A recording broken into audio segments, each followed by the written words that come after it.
that Gavin Williamson, the Education Secretary, is leaving that post. He's just tweeted, "It has been a privilege to serve as Education Secretary since 2019. Despite the challenges of the global pandemic, I'm particularly proud of the transformational reforms I've led in post-16 education, in further education colleges, our skills agenda, apprenticeships and more. This programme will create better life opportunities for pupils and students for many years to come. I look forward to continuing to support the Prime Minister and the government."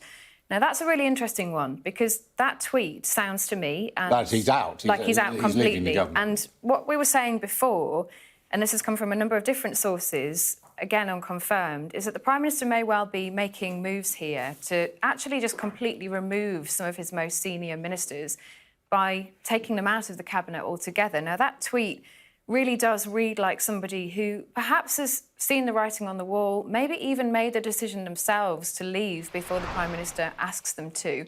And this is one of the things that happens in reshuffles, because the Prime Minister may want to move people in his team, and Sam said it just before, you can't guarantee that people will accept a demotion or a move to a different department, and then you don't know what they're going to be like when they're on your backbenches. You know, that's a real danger for a Prime Minister. Yes, he has a large majority, but over the last couple of weeks, there have been some pretty controversial things pushed through Parliament very quickly. Social care is one of them.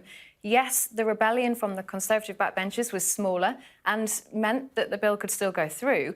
But any rebellion for a Prime Minister is difficult. And the more of those things that happen, and the more people on your backbenches who feel disgruntled and frustrated and feel like they don't owe the Prime Minister anything, well, that becomes really difficult to govern. So the Prime Minister will have to watch out for that. As we say, you know, we don't know whether Gavin Williamson has been offered another job or whether he would even accept one if he had been offered one. I think it's fair to say that we've not seen him go into the House of Commons.